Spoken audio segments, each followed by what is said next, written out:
Halo, oke jadi kali ini aku mau bahas mengenai GERD ya, Gastroesophageal Reflux Disease dari suatu jurnal. Jadi aku mau ngebahas satu jurnal satu hari, one journal, one day, one journal. Jadi hari ini aku mau baca mengenai diagnosis dan tata laksana GERD di pusat kesehatan primer. Sebenarnya aku mau fokus ke masalah GERD-nya ya. Oke, kita lanjut. Ini dia.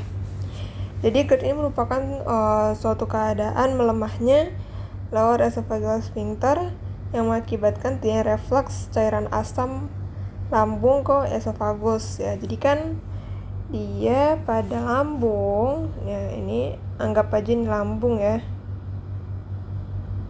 Nih, pada lambung kan itu ada sebelum lambung ini esofagus, ini lambung. Nah, batas antara lambung dan esofagus itu ada sphincter. Sphincter inilah dinamakan dengan lower esophagus sphincter ya, sphincter esofagus bawah.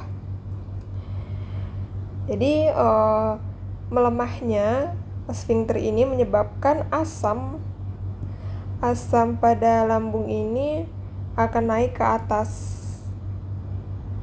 Udah itu mukosa pada esofagus ini tuh beda sama mukosa di lambung. Pertahanannya beda.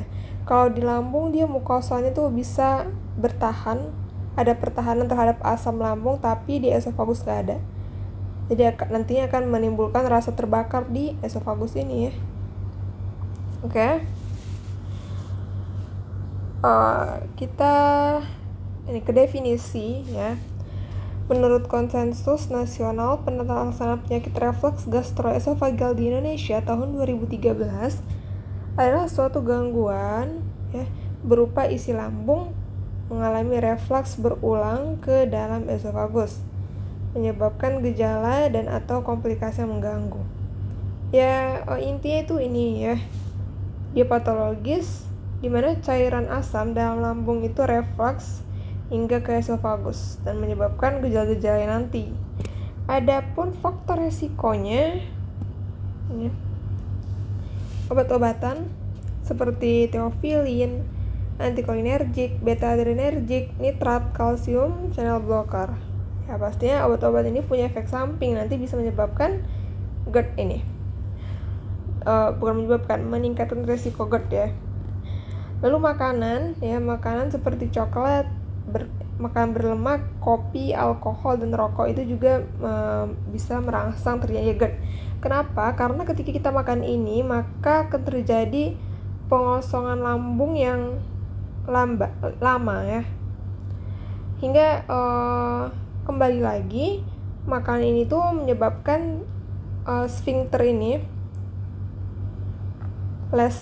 sphincter esofagus bawah itu menyebabkan relax. Jadi ini ya,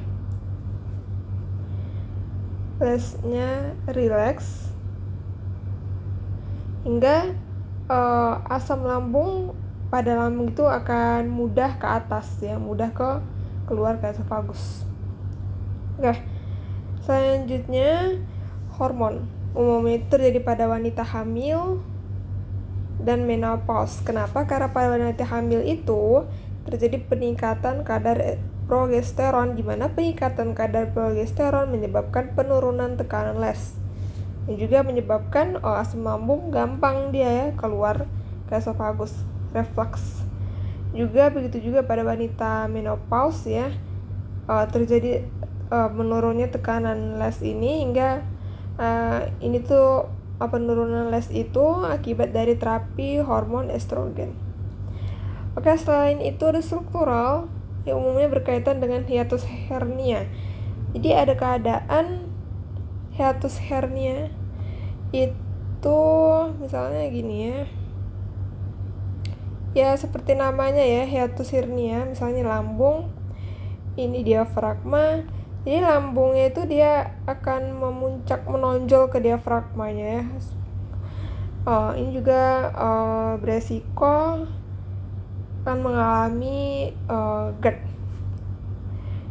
Selain hiatus hernia, panjang les yang kurang dari 3 cm juga memiliki pengaruh terhadap terjadi GERD. Selain itu, indeks massa tubuh IMT yang tinggi, ya semakin tinggi nilai IMT maka resiko terjadi GERD juga semakin tinggi. Oke. Selanjutnya ke patofisiologi ya. Bentar. Oke. Ini patofisiologi. Jadi patofisiologi GERD ini itu akibat adanya ketidakseimbangan antara faktor ofensif dan defensif dari sistem pertahanan esofagus dan bahan refluksat lambung. Jadi itu yang termasuk faktor defensif. Jadi faktor defensif itu sistem pertahanan esofagus ya. Sistem pertahanan esofagus itu ada les tadi, les itu. Jadi umumnya normalnya les itu tertutup kuat gitu. Jadi tidak akan terjadi reflux ya, reflux isi lambung ke esofagus akan terhambat karena lesnya tertutup kuat. Namun ketika les ini rileks, les ini melemah, maka asam lambung akan lebih gampang untuk keluar ke reflux ke esofagus. Selanjutnya mekanisme bersihan esofagus. Oke, nanti kita bahas di sini. Juga ada epitel esofagus. Itu di les ya. Oke, kita skip les tadi karena udah jelas ya. Lalu mekanisme bersihan esofagus merupakan kemampuan esofagus membersihkan dirinya dari bahan reflux lambung ya, termasuk faktor gravitasi, gaya peristaltik esofagus, bersihan saliva dan bikarbonat dalam asam saliva. Ini tuh termasuk tadi cara bersihan esofagus tadi ya. Ada faktor gravitasi, gaya peristaltik esofagus, bersihan saliva, bikarbonat dan saliva ini.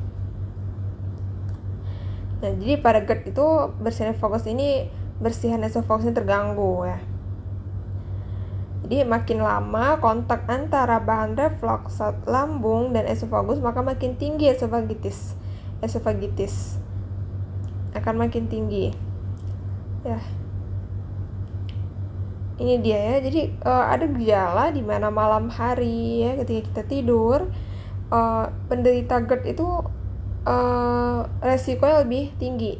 Kenapa? Karena ketika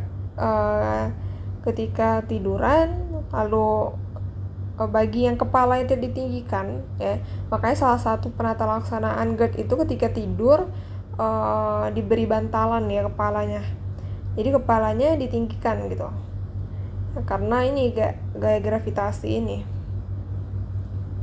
ya, ngerti kan ya. Jadi ketika kita tidur jadi di sini lambung, di sini esofagus, dia sejajar semua, lebih gampang kan ke atas. Tapi kalau kepalanya ditinggikan, ini lambung, ini esofagus, akan lebih susah ya, akan lebih terjaga daripada ketika terlentang.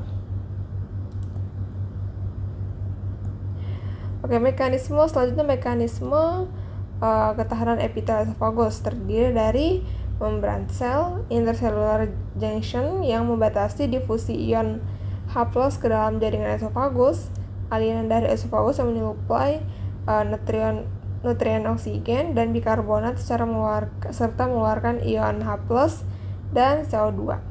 Sel esofagus mempunyai kemampuan mentransport ion H+ dan chelmin interselular dengan natrium dan bikarbonat ekstraselular. Ya, itu tadi ya. Membatasi difusi ion H+ ke dalam esofagus, lalu mengeluarkan ion H+ ya, CO2, lalu juga mentransport ion H+, Cl ya, dan ini ya salah satunya dia akan meringankan, mempertahankan ya dari asam lambung itu. Nah, ini tadi itu adalah ini ya, faktor defensif. Selanjutnya faktor ofensif.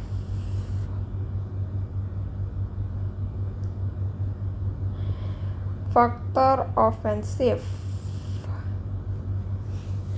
adalah peningkatan asam lambung. Jadi faktor ofensif dan faktor defensif ini berlawanan ya. Defensif itu yang mempertahankan, sementara ofensif itu yang melawan gitu ya. Peningkatan asam lambung ya, dia kan jadi ketika peningkatan asam lambung makan lebih parah ya, akan mengiritasi esofagus, dilatasi lambung atau obstruktif gastric outlet, distensi lambung, dan pengosongan lambung yang lama ya. Jadi ketika pengosongan lambung yang lama, maka les tadi itu, sphincter itu akan lebih lama rileksnya ya, hingga meningkatkan resiko refleks. Lalu tekanan intragastrik dan intraabdomen yang meningkat.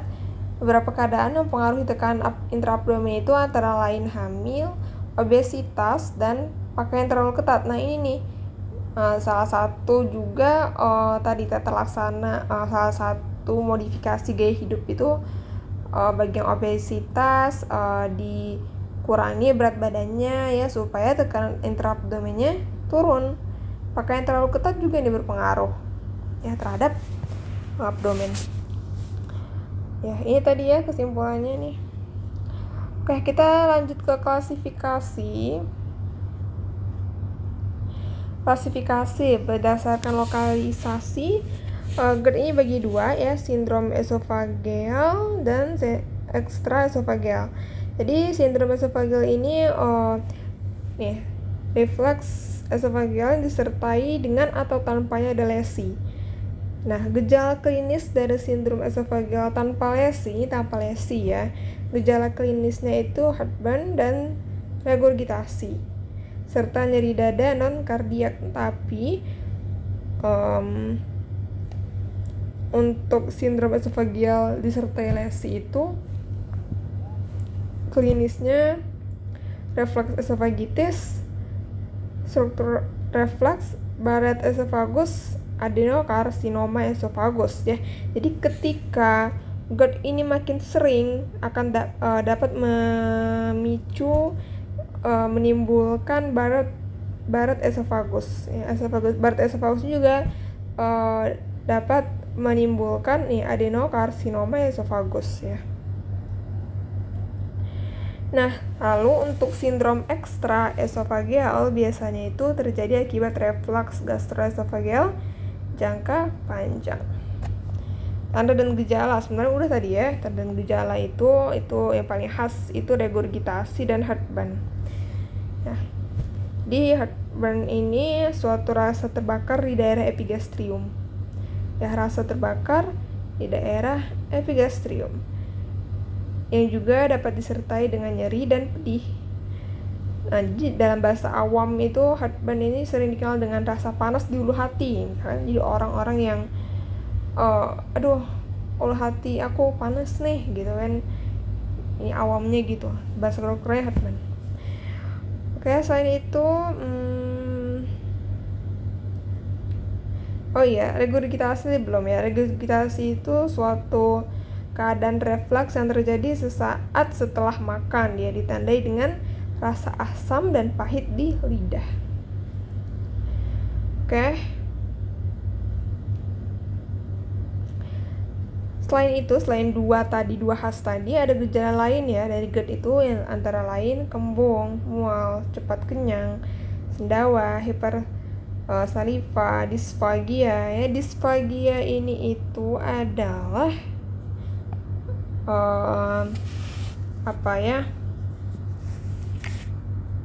disfagia itu sulit menelan ya. Tapi kalau odinofagia ini rasa sakit saat menelan. Ini gejala lainnya. Oke. Kita lanjut aja ke diagnosis. berdasarkan guideline for diagnosis and management of gastroesophageal reflux disease dikeluarkan oleh American College of Gastroenterology tahun 1995 dan revisi tahun 2013. Stirless GERD dapat berdasarkan terapi empirik, penggunaan endoskopi, ambulatory reflux monitoring, lalu esophageal manometri.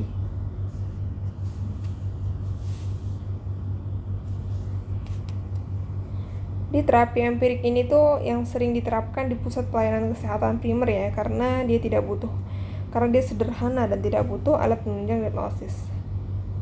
Nah, untuk cara mendiagnosis GERD ini ditegakkan berdasarkan gejala klasik ya, dari hasil anamnesis. Jadi kita perlu anamnesis tentunya ya, dan pengisian kuesioner. Jadi pengisian kuesioner itu ada yang khusus GERD itu ini nih ya, GERD-Q, Gastroesophageal Reflux Disease Questionnaire. Serta juga bisa dengan berdasarkan hasil uji terapi PPI ya, proton pump inhibitor. Nanti kan kita bahas. Jadi ini untuk kuesioner GERD ini, GERD-Q, yaitu adalah kuesioner yang terdiri 6 pertanyaan mengenai gejala klasik GERD. Ya, dimana gejala klasik yang dirasakan dalam 7 hari terakhir ya. Berdasarkan penilaian ini, kalau nilai skornya lebih dari 8, maka pasien tersebut akan cenderung tinggi menderita GERD, hingga perlu dievaluasi lebih lanjut. Ini ya pertanyaannya. Seberapa sering heartburn, berapa sering mengalami naiknya isi lambung, regurgitasi ya, nyeri ulu hati seberapa sering Anda mengalami mual. Ini coba kalau dilihat dari sini, untuk nyeri ulu hati dan mual, kenapa dia ketika dia jarang bahkan tidak pernah mengalami nyeri ulu hati dan mual, dia skornya tinggi?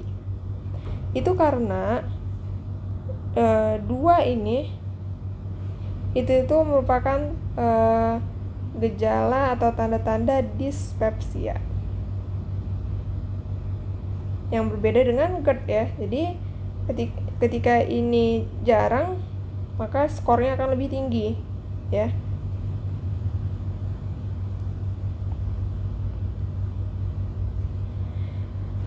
Selanjutnya, seberapa sering Anda minum obat tambahan? Ini belum tadi. Seberapa sering Anda mengalami kesulitan tidur malam ya, karena rasa terbakar di dada?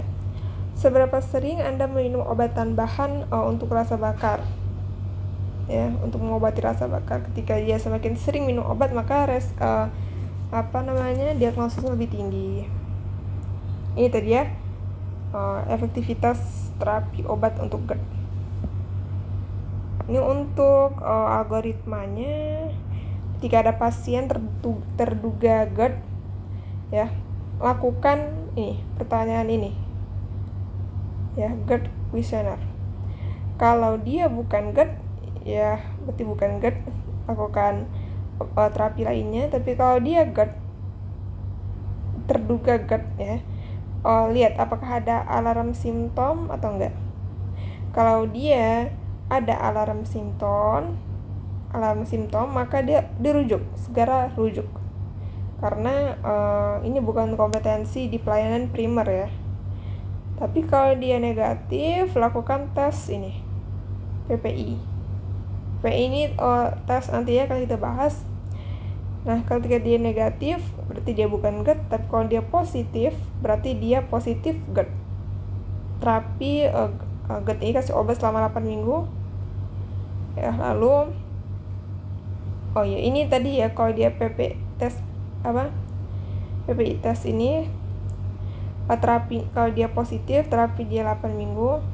Kalau dia negatif berarti dia udah sembuh, tapi kalau masih positif akan dikasih obat selanjutnya ya. Oke. ini tuh ya, dia untuk uji terapi PPI itu. Uji terapi PPI merupakan suatu terapi empirik dengan memberikan PPI dosis ganda ya, dosis ganda selama 1-2 minggu ya.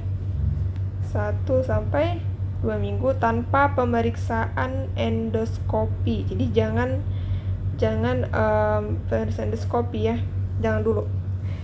Karena ketika kita ingin memeriksa, enggak semua keadaan kita akan memeriksa dengan endoskopi ya, harus ada indikasi-indikasinya dulu. Ini indikasi uji terapi PPI itu adalah penderita dengan gejala klasik GERD tanpa adanya tanda-tanda alarm. Kalau udah ada tanda-tanda alarm ya segera dirujuk ya ke rumah sakit. Nah, ini tanda-tanda alarm itu meliputi usia yang lebih dari 55 tahun. Kenapa? Karena yang usia lebih dari 50 tahun itu lebih cenderung lebih banyak itu mengalami ada lesi gitu ya, ada kelainan fungsional ya, ada kelainan anatomi karena semakin menua ya, semakin menua seperti lansia tidak bisa kita pungkiri ya itu. Lalu disfagia, adenofasia, anemia defisiensi besi, berat badan turun dan ada perdarahan ya. Itu tanda-tanda alarm simptom. Nah, nantinya pada terapi PPI ini ketika dia gejalanya membaik ya,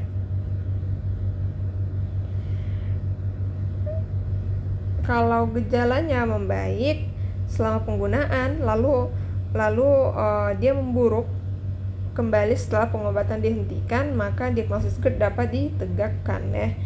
Jadi ya ketika dia minum obat itu gejala membaik, tapi ketika obat itu dihentikan gejalanya muncul lagi, itu berarti dia positif mengalami GERD. Tata laksananya apa ya, ini dia. Tujuan pengobatan GERD itu adalah mengatasi gejala ya, menghilangkan gejala, memperbaiki kerusakan mukosa karena pasti esofagus mukosanya akan terjadi iritasi ya, karena penyakit GERD itu menimbulkan emang iritasi dia. Lalu mencegah kekambuhan dan mencegah komplikasi ya, berdasarkan guidelines for diagnosis and management of gastroesophageal reflux disease tahun 1995 dan revisi tahun 2013. Terapi GERD itu dapat dilakukan dengan yang pertama banget itu ini, lifestyle modification ya. Lalu yang kedua, pasien direct terapi, acid suppression, rheumatoid terapi, Einstein terapi, surgery terapi, refractory GERD. Secara garis besar, prinsip GERD di pusat pelayanan primer itu berdasarkan ini itu adalah melakukan modifikasi gaya hidup dan terapi medikamentosa GERD 2 ini ya. Apa aja untuk modifikasi gaya hidup? Yaitu menurunkan berat badan bila obesitas ya. Kenapa? Karena tadi ya ketika dia obesitas tekanan intraabdominal tinggi ya, atau menjaga berat badan sesuai dengan EMT. Lalu meninggikan kepala ya kurang lebih 15-50 cm dari permukaan ya, untuk menjaga kepala itu lebih tetap elevasi saat berbaring tadi ya. Karena ketika kita tidur ini gravitasinya nggak ada, jadi sejajar antara lambung dan esofagus, isi lambung akan mudah refleks ke esofagus.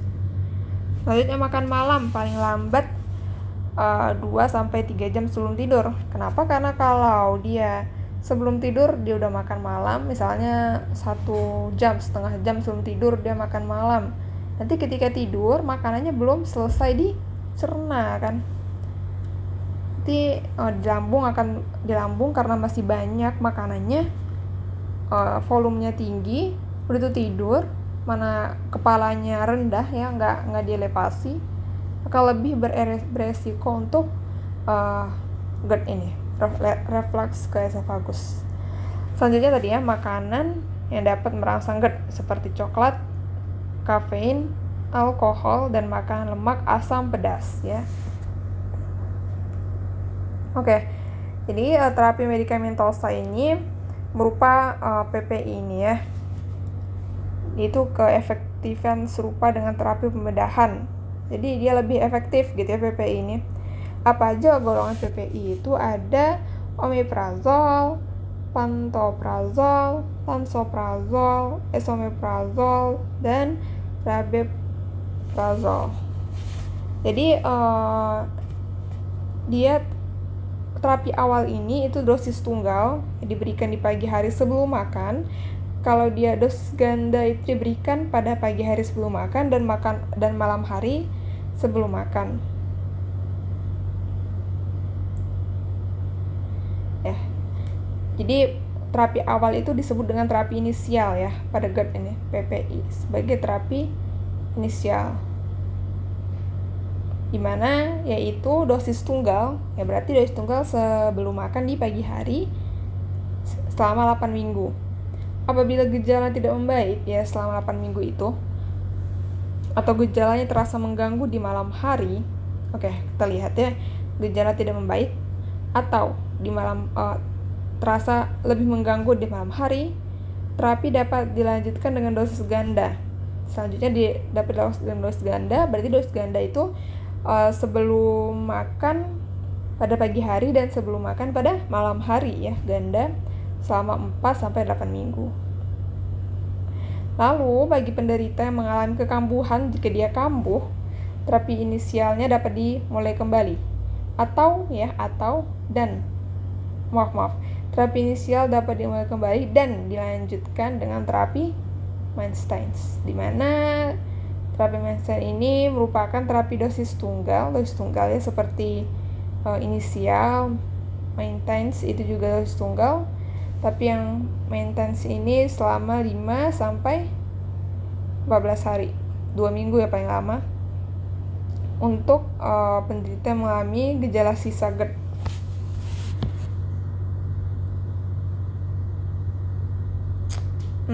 Jadi obat lain selain PPI ya pada GERD itu ada ini, antagonis reseptor H2, antasida, dan prokinetik. Kita beralih ke kesimpulan. GERD ini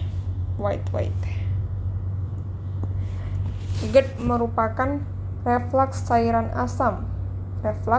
asam lambung ke esofagus akibat melemahnya les ya. Berarti dia ada 2 kata kunci ya, refleks cairan asam lambung ke esofagus ya, refleks cairan asam lambung ke esofagus tentunya ya. Kalau refleks akibat dari melemahnya les ya tentu ya, kalau lesnya tidak melemah nggak akan terjadi refleks. Untuk terapi, untuk gejala klinis yang khas itu ini ya, regurgitasi dan heartburn. Terapinya ya, terapi awal itu disebut dengan terapi inisial dengan PPI dosis tunggal selama 8 minggu. Apabila tidak membaik ya, maka pengobatan dilanjutkan dengan PPI dosis ganda selama 4-8 minggu. Kalau penderitanya kambuh atau memiliki gejala sisa ya setelah 8 minggu itu, maka diberikan PPI dosis tunggal selama 5-14 hari ya. Lalu selain PPI ada obat lain tadi ya, antagonis reseptor H2, antasida, dan prokinetik. Oke, mungkin sekian. Kita tunggu ke video-video selanjutnya untuk jurnal lainnya. Terima kasih.